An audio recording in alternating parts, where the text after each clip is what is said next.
Oh, okay. Let me set the scene for you guys, okay?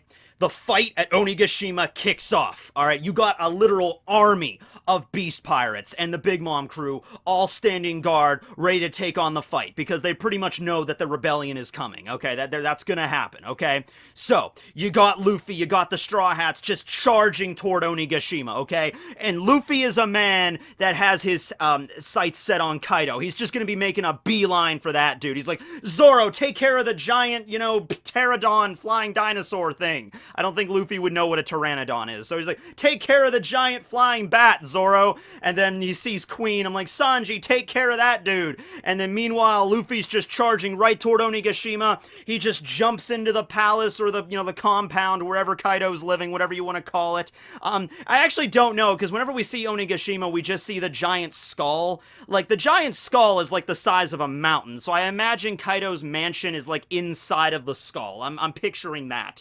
But anyway, Kaido, he's in there, he's enjoying the fire festival, he's drinking his sake, and he's like, look, this is good sake. And then he hears a commotion coming on from outside, and he's like, shut up! And then Luffy just bursts in through the ceiling, and then he uses his new Ryou techniques. He's like, I got you, Kaido! What? And then boom, Luffy just hits him right in the face, and that's how that chapter will end. Now, going beyond that, I mean, Luffy has no chance of beating Kaido one-on-one, but I would like to see that. I would like to see Luffy's like, these are my new techniques, Kaido, this is gonna hurt you, boom, and then maybe Kaido gets like a little trickle of blood, like he busted his lip open or something. He's like, what? Ow!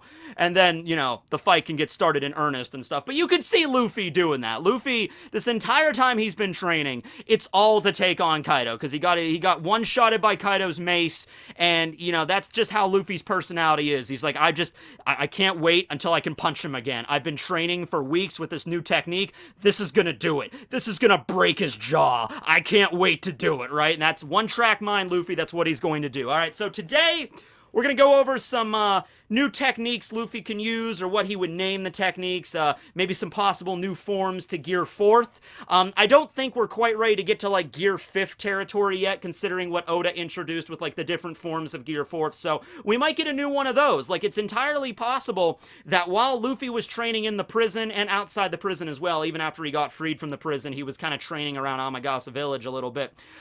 It's possible Luffy might have even developed a brand new form for Gear 4th, like, in the last couple of weeks, right? It's conceivable anyway. Oda has been very sparse with the training we've seen Luffy do. He really explained the whole concept of Ryou. Hyo did that to Luffy. He's like, oh, okay, here's what Ryou is, or flowing Sakura, or armament hockey. This is what it is. You have the basic hardening that Luffy's been doing up until this point, turning his arm, like vulcanizing it, and just punching stuff really hard and then breaking things through. That's like the basic level of armament. But Hyo explains there's also another level, kind of like an emission level of armament hockey, or Ryuo.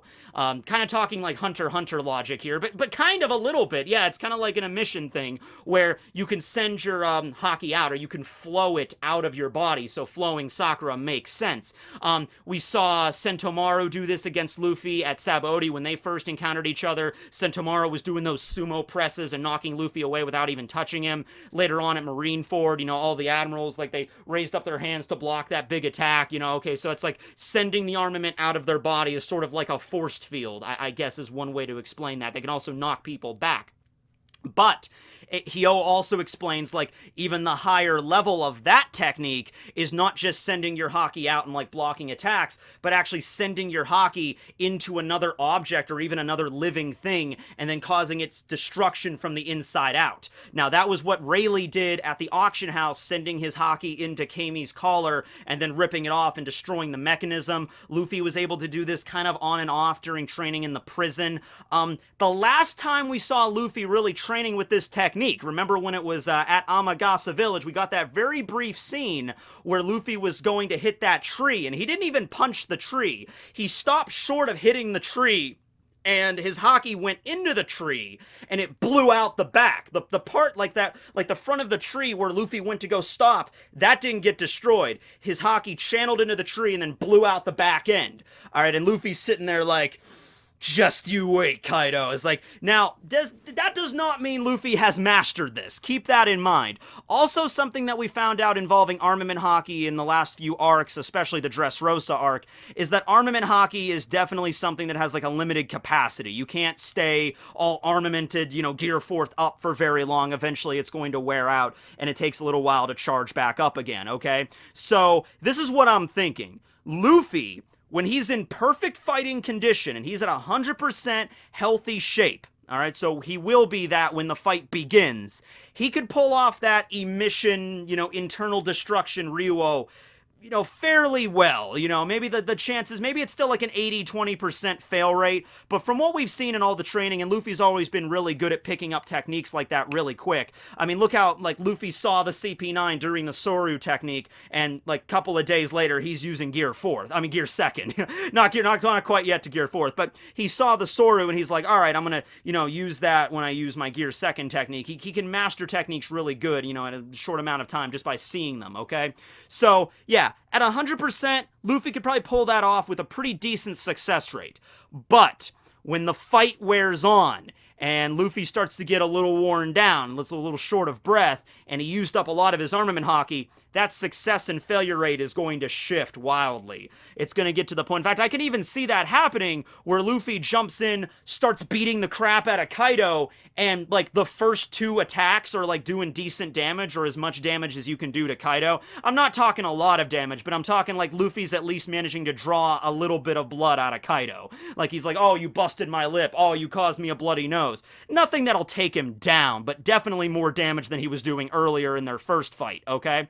So Luffy does that for a little while, and then Kaido responds, and he takes a hit or two, and then Luffy doesn't get one-shotted like he did before, but it's like, okay, I'm beaten, I'm bleeding a little bit here, I've taken some damage, and, his Ryou starts to fail, where he tries to do the attack, and it's like more of like a 50-50 chance of success. He takes more damage, he gets more exhausted, it's like a 30-20, 30-20? Okay, 30-70 chance of success, right? I'm not good at math, alright? I'm gonna stop with the percentages, alright? That's just not gonna end well, alright? So, at that point, maybe some other people will show up, like, Kid, Killer, the other supernovas will arrive, Law, Hawkins, Zoro, they'll show up to help Luffy take on Kaido in earnest, okay? But maybe to see a scene like, okay, this is how far Luffy's come. He could, contend with Kaido a little bit on his own, but, he's just gonna hit a limit where it's just like, he's only been training in this technique for a couple of weeks, less than that, honestly. You might be really good at picking it up quick, but he's gonna hit his limit, and the fight's not gonna last super long with Kaido just one-on-one, right? So, now let's talk about, like, the names of some of these new techniques, okay, or new forms Luffy might get. Oda, like I said, hasn't really shown us very much of his training. Usually we just cut back to Luffy in the prison and he's like, practicing against the giant blocks or punching trees or whatever. We don't get to focus on Luffy's, like, he's naming new techniques or coming up with new forms or anything like that. And I'm assuming the reason Oda did that is so when we finally do get to the final battle at Onigashima, at that point we get to see them brand new. Like, the fan base is like, whoa, that's the name of Luffy's new move, right?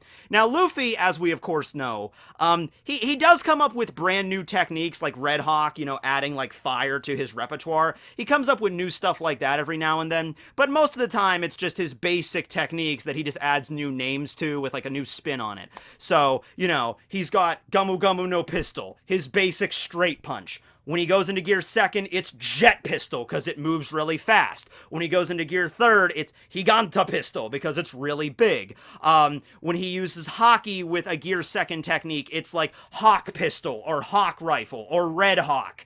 When it comes to gear fourth, his basic punch is like, Kong Gun, and his bigger punch is King Kong Gun.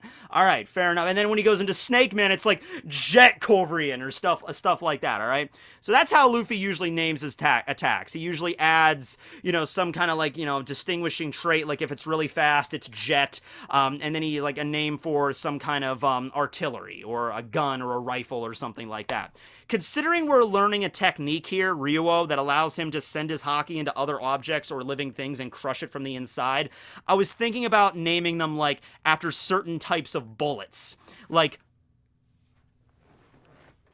like you have armor-piercing rounds designed to penetrate body armor. which is kind of like what Luffy's trying to do right now. He's trying to penetrate through Kaido's really rough and tough scales to actually cause damage to him physically, alright? So, I actually had to do a little bit of research into, like, different kinds of bullets for this video.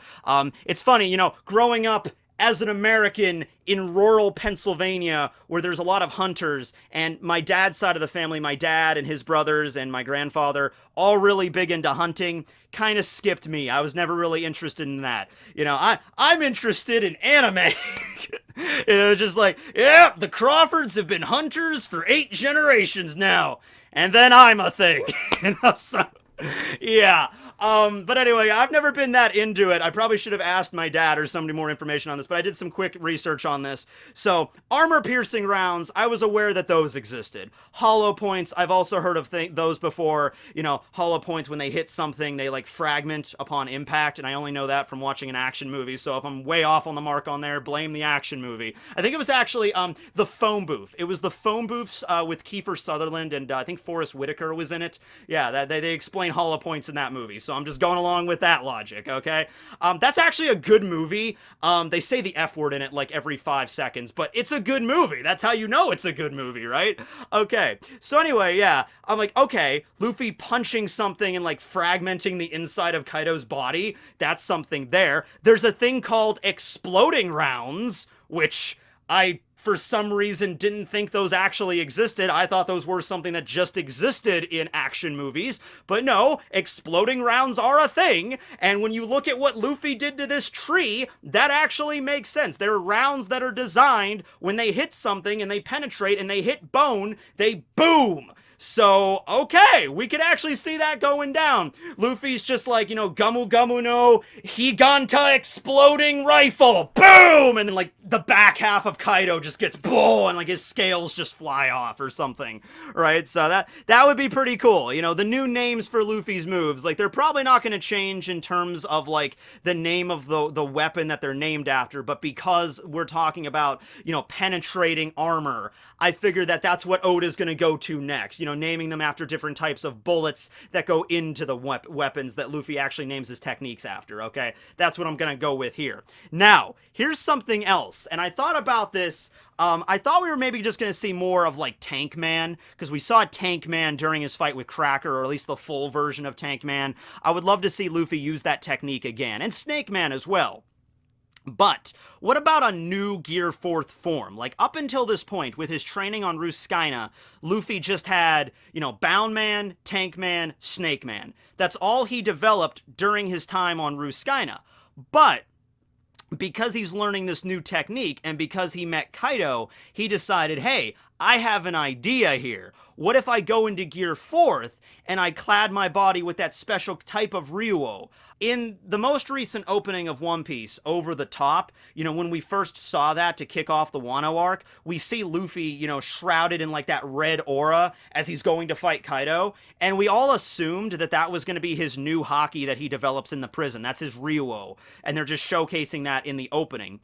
We find out later when Luffy fights Kaido, like, his first battle with him, that's just the anime's, the new direction that they're going in, the new animation style, where it's a little bit over, I mean, it certainly is over the top when you think about it. Luffy just having this red aura just charged around him like he's going Kaioken when he's beating the crap out of Kaido. Not really beating the crap out of Kaido. Kaido kind of just took some hits and stood back up, right? But that's not his new technique. That's not his Ryou. That's just how the anime is going to depict his haki from now on, I guess. Or at least as long as this style of animation continues. You know, it's a little bit overly dramatic, but One Piece is kind of an overly dramatic series, so, alright, well, we'll roll with that, I guess. We'll see where it goes, right? But even so, like, Luffy might be able to, like, clad himself in much more tougher haki, and he might have more of a glow to it and something. It might look a little bit different than his normal vulcanization hardening did. So, maybe Luffy goes into a new form of Gear 4th with different styles of, like, the haki tattoos, like the tribal tattoos he makes, and he's, like, glowing, okay? More than just the steam that normally comes out, okay? What would this new form be called? Well, considering it's Wano, and considering he's fighting Kaido, and considering okay, so Ryou, the translation that's used for the haki techniques is flowing Sakura, but Ryou can also be read with different kanji as Dragon King, Okay? So, Gear 4 through Dragon Man! We all threw out the idea that, you know, if Snake Man is the observation base of Gear 4th, and Tank Man is the armament base, and Bound Man is just kind of like an all-rounded form, maybe Luffy's gonna have, like, Lion Man for Conqueror's Haki. We can still maybe have that on the table. I'm not taking that off the table yet. But right now in Wano, we seem to definitely be focused on armament, which is why I was excited to see more of Tank Man. But I would also be interested if Luffy developed a brand new form, and he's like, oh, you think you're a dragon, Kaido? Oh, you're not a dragon. I'm the dragon, Gear 4th Dragon Man, and then he uses Ryou with it, so it's kind of like a double meaning, where he has Ryou, the flowing Sakura, new armament Haki, but Ryou, Dragon King, or Dragon Emperor, Dragon Man, Luffy's gonna be, you know, Kaizoku Oni Orewa Nara, he's like a Dragon King in a certain aspect, and then he fights against a Dragon Emperor, Kaido. That would be cool. Right? Now, I have no idea what Dragon Man would look like. Maybe go back and look at some of the fan art when before Luffy's Snake Man was properly revealed. A lot of people thought, like, I saw some cool fan art of Snake Man where Luffy was gonna, like, grow scales and stuff like that. Like, you know, that's not how Snake Man turned out to be. But you know, a Dragon Man, that would be cool. That would be really neat. And then he names his techniques like Dragon Bazooka! Like, okay, I could go for a Dragon Bazooka. I could go, I don't care if you're like, Tekking, I don't really feel that, you know, we have enough dragons right now, Luffy doesn't need to be a dragon, Luffy doesn't need to develop a brand new form of Gear 4th, you know, Tank Man probably would work just as well, or Bound Man, or Snake Man, but I don't care who you are, I have an image in my head of Luffy jumping up to attack Kaido and going like, Dragon Bazooka, Dragon Cannon, and I'm like, oh, Ryou hit him, and then the Ryou goes in, and the Kaido's like, what? And then boom, out the back end. I'd be like, that would be nice. That would be nice. Now, you also might be saying to yourself, well, if Luffy were to actually do that, like punch a hole straight through Kaido, you know, wouldn't that, like, you know, really, like, wouldn't that kill him? You know, I was like, well, it is Kaido we're talking about. But also, remember Red Hawk? Remember when Luffy punches Doflamingo with Red Hawk and the fire just erupts out of the back end of Doflamingo, but yet there's no hole? There's no hole. It's just Luffy punches him, fire shoots out the back end, but Doflamingo's still pretty much okay. It might be something like that. It might be like Luffy hits him, and maybe, like, Kaido's flesh doesn't get destroyed. It's just the scales get obliterated. And so, like, there's, like, an opening now. Like, Luffy creates an opening for other people. Like, boom, I blasted his scales off at that one point in his body, so just target that one point because it's exposed flesh, and you can hit it and actually do damage now. Maybe something of that nature, okay? So yeah, like, armor-piercing techniques, like, name those after, like, new, like, different kinds of bullets, and then that new Gear 4th form, man, like, I'm not saying it has to, but I would really love that. That would be really neat, and that would explain why, you know, the training with Luffy and Hyo was kind of, you know, skipped over at least a little bit. You know, we get a little, oh, that's what Luffy was working on the entire time. All right, now I get it, right? And we could always have flashbacks to the training. We could always have flashbacks to Hyo giving Luffy advice and Luffy trying to bounce ideas off of him, like, old man Hyo, maybe it's easier if I do it this way. And, you know, like, he's like, well, I've never tried it that way, but give it a shot, kid. You know, because Hyo, the way that Hyo stated it, he's like, he's not really a master of, like, the emission kind of, like, destruction Haki. You know, he can do the kind of, like, you know, he can do, like the Sentomaru kind of emission, but he can't do, like, the destruction kind of deal. But still, I'm sure Hyo, you know, being a master of Ryuo and Wano for as long as he has, I'm sure he has some tips to Luffy's benefit, you know, something like that. But anyway, yeah, let me know what you guys think below on some new technique names Luffy could come up with. Maybe he might develop, like, what are some weapons that Luffy has not added to his arsenal yet, even if they don't make any sense. Have we gotten... We kind of have the, like, I was going to say a minigun. We kind of already have that with Gatling. you know, so we have that. But you got to start looking at more obscure weaponry, you know, because I don't know what the hell, you know, the Rhino Schneider is, but this is apparently what it's referencing. But I'm like, I've never heard of it before, so we could get now, and then also you get to Black Mamba and King Cobra, which at that point he was just naming them after snakes. So yeah, maybe there is a gun. There's a gun named the Desert Eagle, so there might be one called the Black Mamba too. I haven't checked. So yeah. Well, anyway, thanks for watching, everybody. Tekking signing out. Hooyah!